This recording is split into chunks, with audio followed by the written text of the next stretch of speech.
Hello everyone, the Skilled Roy here, back with another Legends of Runeterra video, and today Nasus was revealed, our glorious Susan, and I am so excited to see what he does. Let's hop right into the trailer, shall we? I walk through the ages. All right, here we go. Man, sacrifice. Nice art, nice art.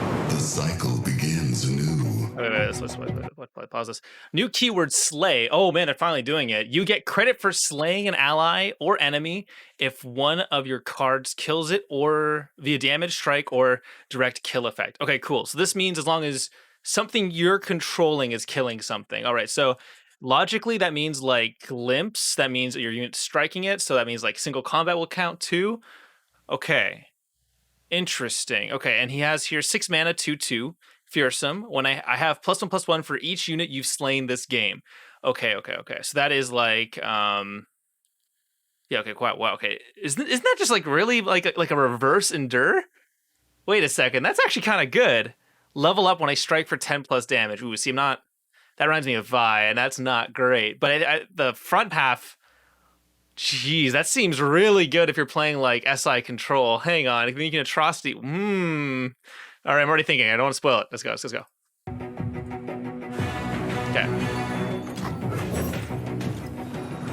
Cool. What good? Bakai Reaper, Fearsome. What? Greed. What? Hang on. What the fuck? There's no way this. No, come on. There's no way this card's real. There's literally no way. I refuse to believe this card is real.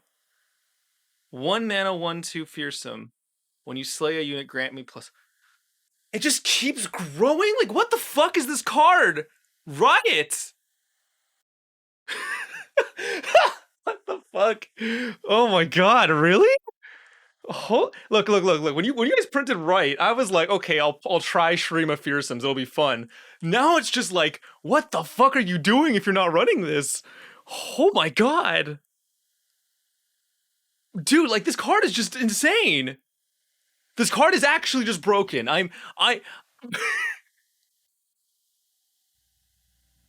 Fuck, shit spilled. Fuck. I just realized the fucking soda touched my foot.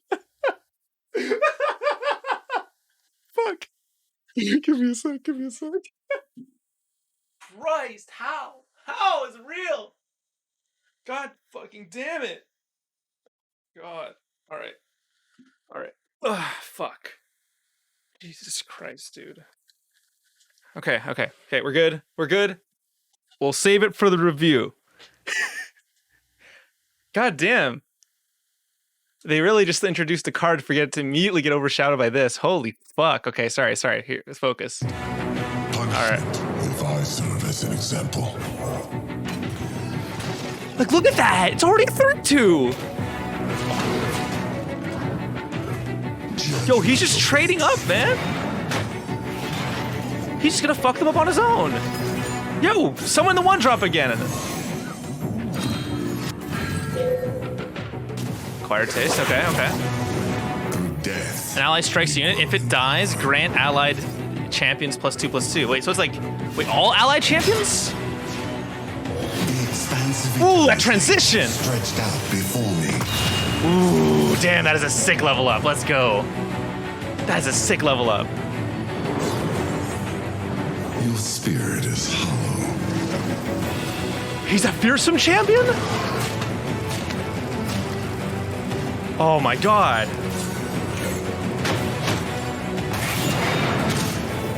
Yo, just hold that, I guess. Here we go. Level 3. Show me the level 3. The sun disk rises. Oh shit, full animation? It transforms your Nexus into it? Oh, that's so fucking cool.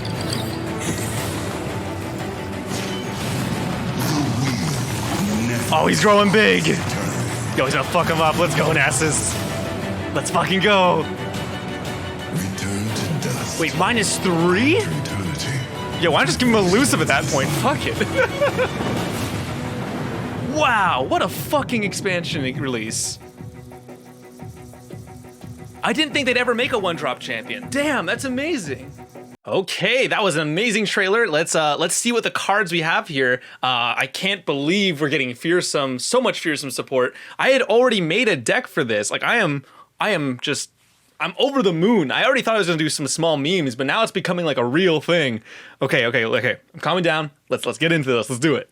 All right, first up we have the 8 mana Fearsome unit, 8/5, Sanctum Conservator. Play when you've slain 13 plus units this game, kill all enemy followers, then summon a copy of me. Man, you want to see what a control win condition looks like? Jesus Christ. So killing 13 plus units seems pretty daunting, I'm not gonna lie. But remember, it counts your units too, so if you're hitting things like a Ruination and hits your board too, you're already getting pretty close to that, not to mention any trades you're doing, any kill spells. Like, I can genuinely see like a Freljord Shurima list that just runs a bunch of unique board wipes on both sides, has a bunch of Last Breath units such as the Sentry and stuff like that help you keep up your value, and then you end the game just by playing, oh, by the way, Sanctum, blow up your board, attack you for 16. Like, it's really terrifying, this card can really get. I'm not sure if you would see it quite frequently, maybe just like 1 or 2 of, but this reminds me of some of the really powerful 8/9 drops that we have in the game that are just game winning on their own. And the fact that you could play this and just wipes out their board entirely is huge. Now, one thing to keep in note though, it does say enemy followers. So again, it won't be killing their champions, and that is a pretty substantial difference. If this was champions as like all enemy units, I would be a lot more on board for this card. But as is, I think it's solid, but I don't think it's broken, as crazy that seems, I know. Overall though, pretty excited to see more about this card. I want to see just how reliable that 13 number is. It feels pretty easy, but I don't know for sure just yet. I'm excited to see more of this though, for sure. Amazing card design. I'm really excited that the slain keyword is counting your own stuff too, as well as the champion, as well as the units you're playing. It just, what a great way to sort of sell that killing people gives you more power that Nasus is so known for. Great stuff. All right, and here is yet another card that really highlights a certain part of Shurima that we're seeing now, which is where champions and followers are given different criteria. So for example, followers here, you can deal 7 damage to a follower for 4 mana. Absolutely crazy. But it only does 2 damage to a champion. So this is like a perfect example of why certain cards are balanced around this sort of effect. This is why cards like Purify, for example, saw no play, but cards like Hush were considered insanely broken. I think the overall lack of flexibility for this card is gonna hurt it a little bit. Even at 4 mana, even with the ability to do damage to champions, you're not completely locked out of it, but still 4 mana to deal 2 damage?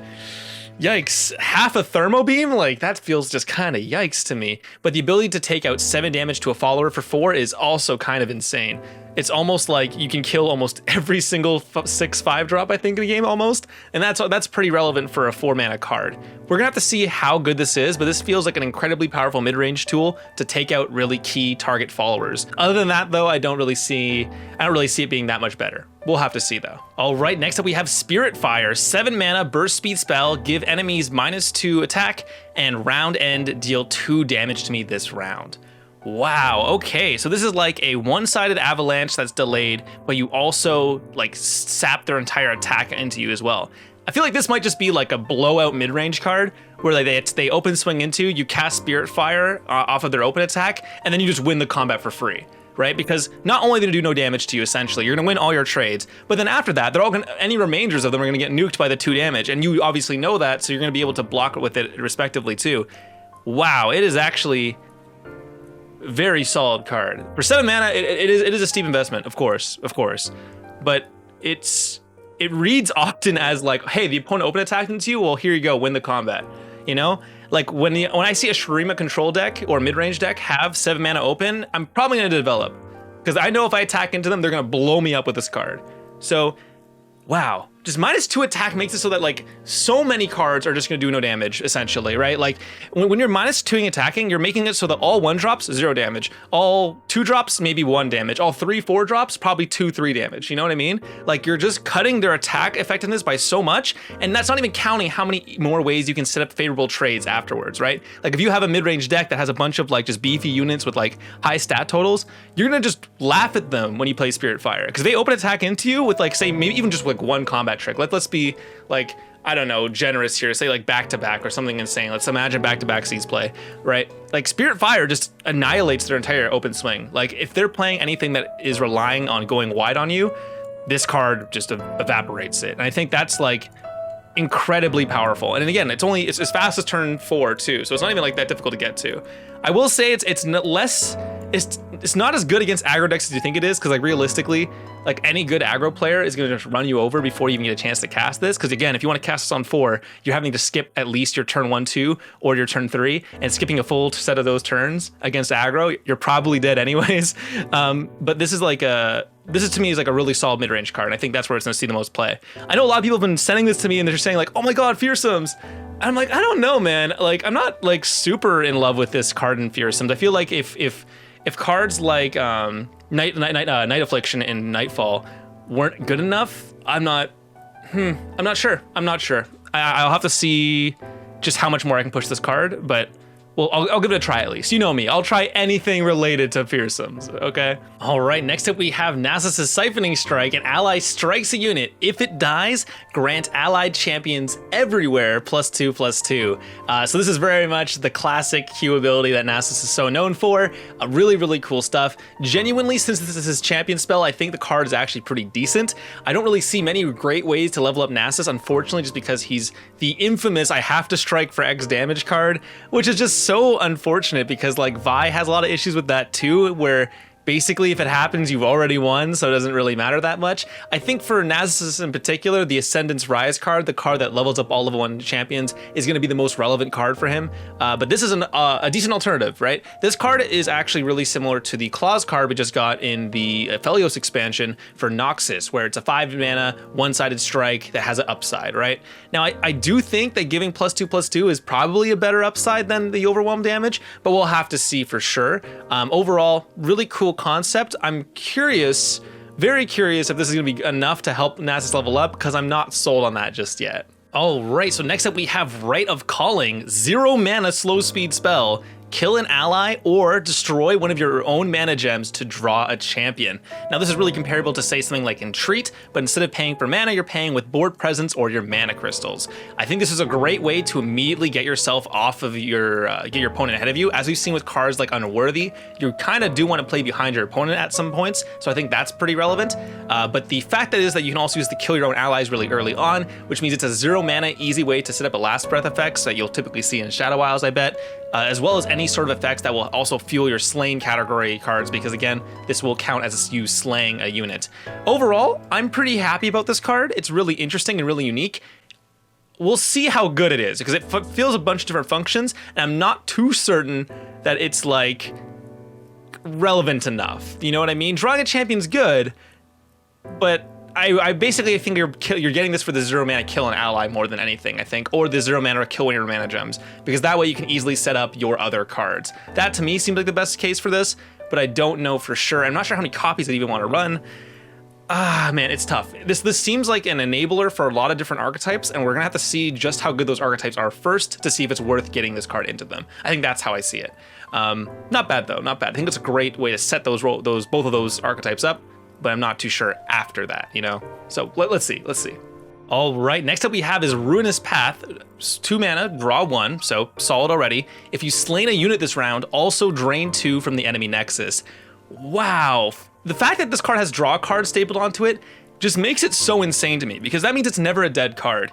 You're not always gonna be slaying something every round, but this can see some real uses in like control decks where you're wanting to stabilize, get some health off, and steal health from the opponent. Or if you just need to cycle a card, you have that ability to do that. I think in a control list, this is actually quite doable and quite reasonable even. It's like almost like Kicker, hey, by the way, I wiped your board with Avalanche. Also, by the way, here's a 4 life differential. You know, like it's surprisingly useful, and considering how low mana it is, it's such a low investment. And with draw a card on it as a default part of the card, it means if you can't use it or you're facing another control deck, you're just like, yeah, fuck it, 2 mana, draw a card. Like it won't set you that far behind. Like this is surprisingly useful because of how many different angles you can take it.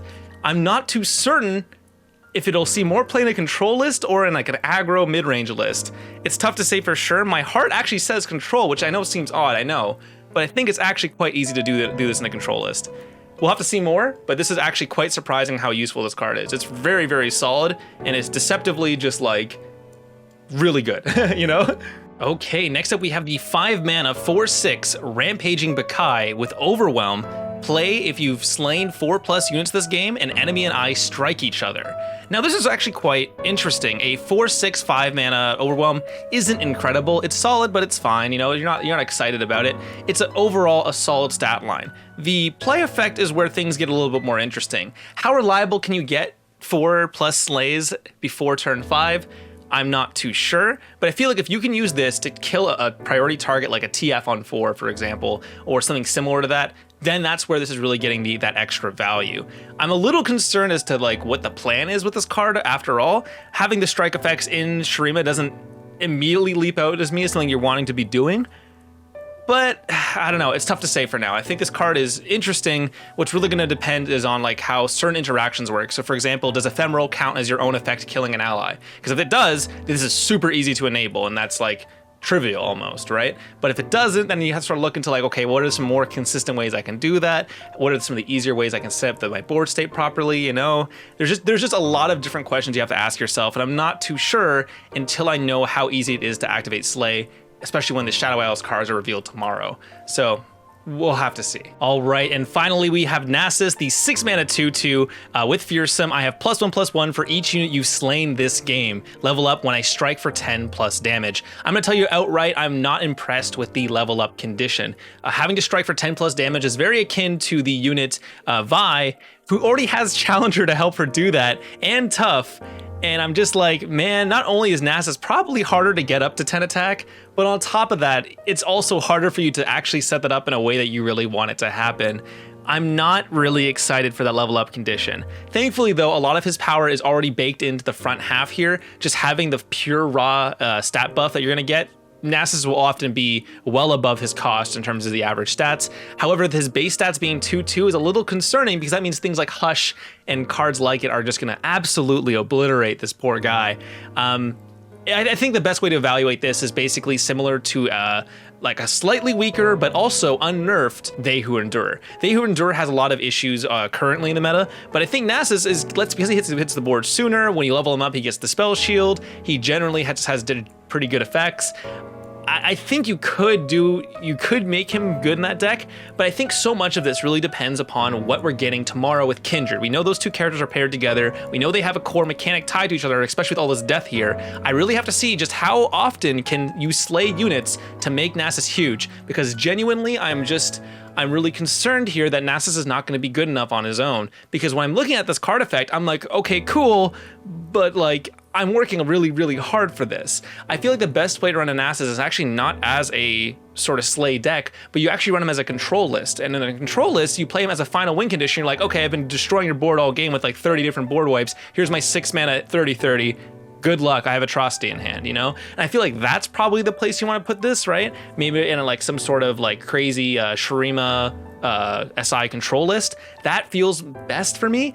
It does not feel like an aggro card. It feels way too slow even to be a mid-range card, if I'm being honest. So I'm guessing you're gonna put him into a control list where your finisher is gonna be Atrocity. That seems to be the best case for him, but we're gonna have to see what happens tomorrow with the Kindred cards. The Kindred cards might give him a lot of ways to get more accessible damage, get more successful kills. We don't really know exactly what it's gonna do yet, but the fact that he also lowers attack on his level up half implies to me maybe that Kindred might have a bunch of really great for sort of fearsome strategies. We'll have to see. We'll have to see, of course. It does feel like we're getting a lot of fearsome champions for sure for SI, so I kind of doubt it, but we'll have to see what happens overall. Perhaps the best way to look at it from Kindred's perspective is in League of Legends, she's a champion who's known for marking a target and fighting them. If I had to guess, she might be vulnerable or something similar to that, and then because of that, she'll be able to kill units rapidly to help fuel your Nasus. That's perhaps my best estimation to how you use this, but that means that she would have to be pretty early on the curve too, probably like turn 3, turn 4 if I had to guess. We'll have to see, because genuinely this is just right now, it does feel admittedly a little bit like half a package for Nasus, because some of his cards are really good, but you don't really need Nasus in those decks. I think when Nasus is going to be best here in that control list I mentioned, like you're playing Ruinations, you're blowing up the opponent's board, Withering Whales, that sort of thing, right? And then you're going to play Nasus in the late game, and then they're a mid-range deck or an aggro deck that can't possibly have hard removal for your Nasus, and then you use Atrocity and blow them up. That seems to be at least in my opinion, the place you're meant to go with Nasus. And of course, when he levels up to level 3, he's just unstoppable, right? -3 attack basically means you're unblockable. Card becomes nuts at that point because he has the raw stat total on top of his insane stats already. He's just gonna be ginormous. He's gonna be like a 50-50. Why not, right? And you know what? I think that sells the perfect package of what Nasus really is in League of Legends. Hey man, you let him sit around and get to level 3, well guess what? You're gonna fucking die. So we're gonna see what happens, of course, but I think for now we're gonna have to wait to see what Kindred does first before we give a really accurate rating to what Nasus is gonna be. Okay, now the card you've been waiting for, the true champion of this spotlight reveal, Bakai Reaper, the 1-mana 1/2 fearsome. When you slay a unit, grant me +1/+0. Just wow. This card is insane. This card is genuinely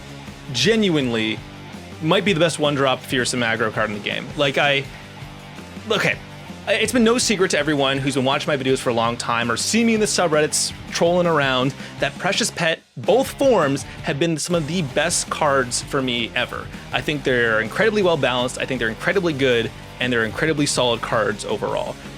Precious Pet has the Spider Tag, a 2/1 fearsome, almost always gets in for damage. It does a lot of great stuff. It lets you use it later for Nocturne shenanigans with the Vulnerable, or it lets you use it for Elise shenanigans with the added damage from, say, a Skitterer. It does so much for itself that it quickly overpays what it really is for 1 mana, and I think that's what's so perfect about the strength of that card. Now, however, its biggest weakness is that it has 1 health, which means that it's always going to die to things like Static Shiv and things like that, or like Blade's Edge, you know, random dumb things that will just do 1 damage. Withering Wail is a big one. Make It Rain, when that was popular, was another big one as well. But Bakai Reaper, Bakai Reaper just says, fuck that, man. Bakai Reaper is, like, I was scared to play Fearsome aggro for a bit. I was like, man, Ice Shards on Lissandra seems like it's going to completely annihilate all my Fearsome aggro plans. I'm not too sure if it's going to be viable to play. And then Bakai Reaper's like, no worries, bro. I got you. And now I'm just like, how, like, okay, I have unironically put a Spooky Poro in my Fearsome decks before because I needed enough 1-drops to actually function as an aggro deck. And genuinely, that card did fine. And it's just, oh my god, how, man? Like, I was genuinely, like, debating, okay, well, like, Shurima's getting all these minus attack tools, maybe it's time to switch from Noxus Fearsome aggro to Shurima Fearsome aggro. And I'm like, oh man, but I really don't want to give up Precious Pet. And then Riot literally just prints me a Precious Pet that grows even bigger. Like, this card is just, oh my god. Okay, let's walk through some scenarios, right? Like, turn 1, you play this card, totally fine. You're like, okay, well, how are you gonna get kills with it? Because like, if you're playing an aggro deck, you're not gonna be getting that many kills. But that's the thing.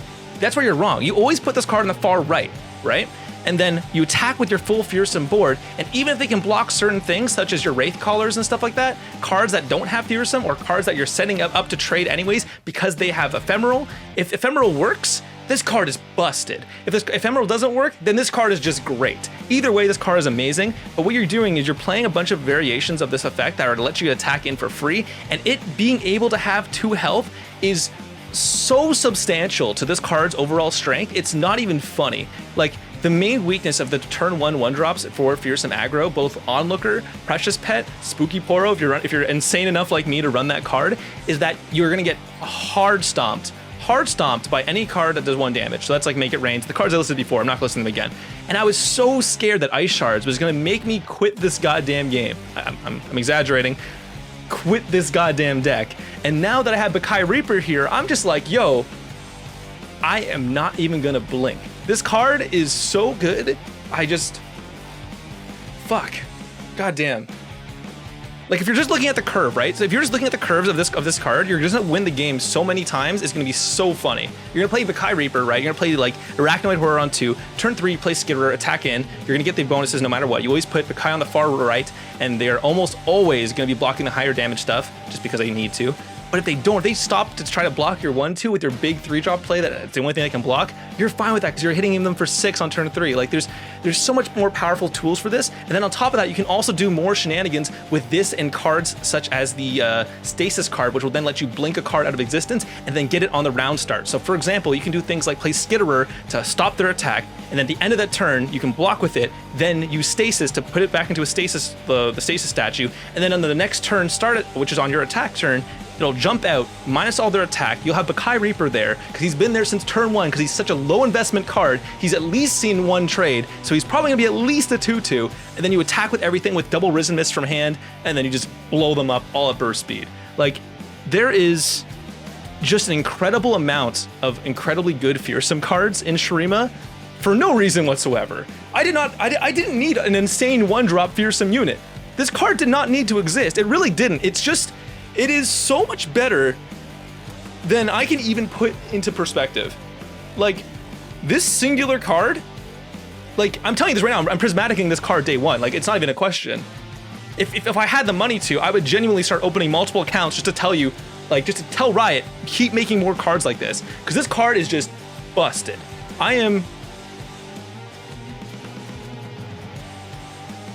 Okay, look. I know this all sounds batshit insane. I know I'm going on too much about this, but I piloted Fearsome aggro and Fearsome aggro archetypes all through Masters my entire time playing Legends of Runeterra. I have never, ever wanted a card like this so bad. This card lets you do so much for so little. 1 mana, and you can essentially threaten shit forever. Think of Undertaker from Hearthstone. It's just like, you have the same stat line, but you keep growing exponentially. Yeah, you don't keep gaining health, but that doesn't matter. You're gonna do so much damage to them through Fearsome shenanigans.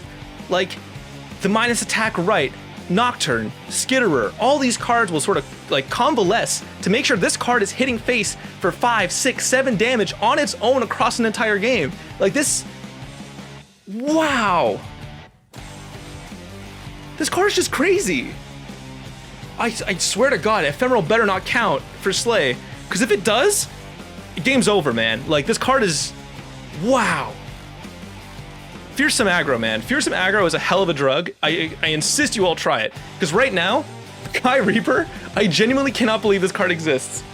I thought at first, when I first read it, I'm like, oh, it's only the first time you slay, then it becomes a 1-mana 2/2 Fearsome. And I'm like, okay, cool, that's cool, we'll take it. But the fact that he keeps growing exponentially, and you can force your opponent to have to trade into him because they're so terrified of this goddamn card, or they're spending mana above it like a Mystic Shot to kill it, you're just like, you're sitting gravy, man. This card's insane.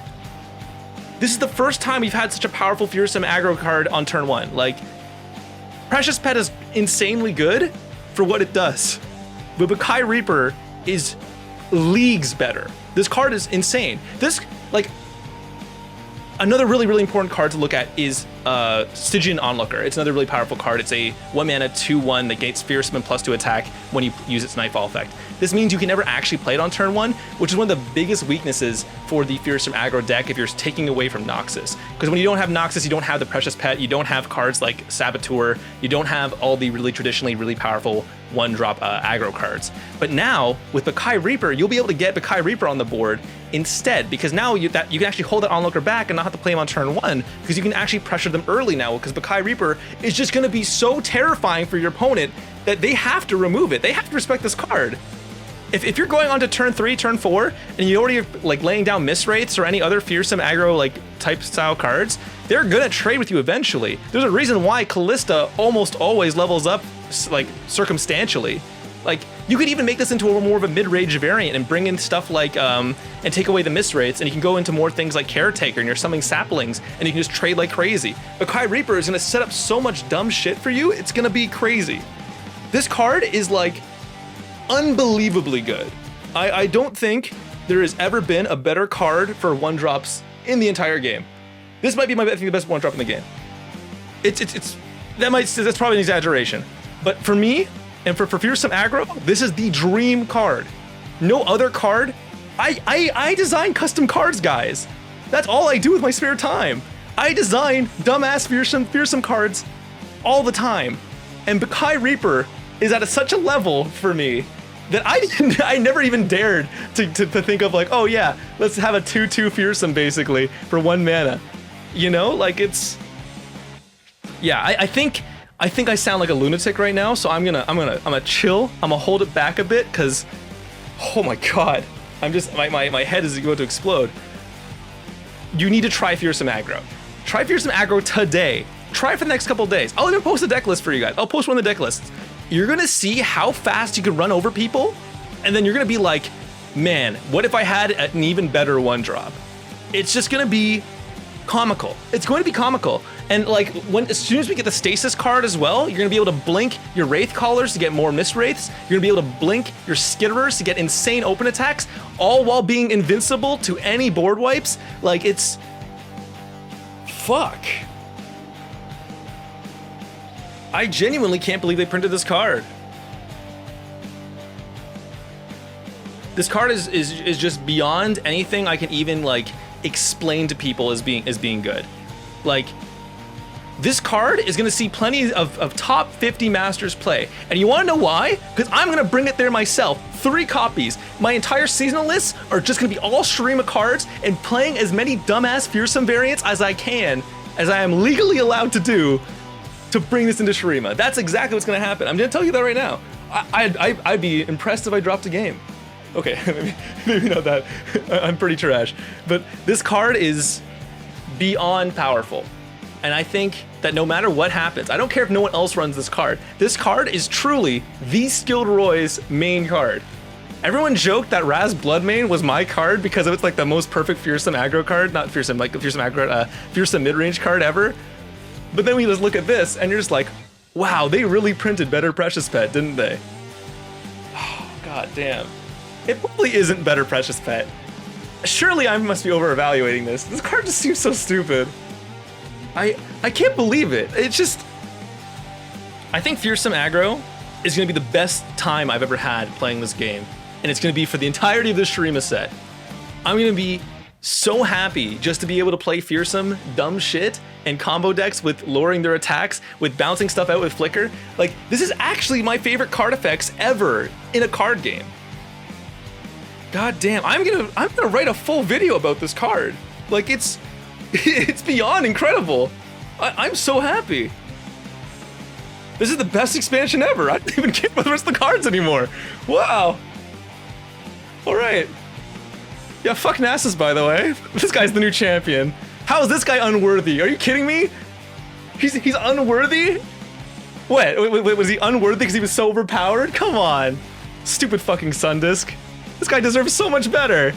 God damn. Okay, I gotta go. Thank you so much for watching, everyone. I really do appreciate it. Thanks for listening to, like, what, fucking 10 minutes of me talking about a fucking one drop. Okay, this was a lot less formal than I usually do these. I'm so sorry. This was a card, man. This is a card they printed today. I will talk to you guys later. Peace out.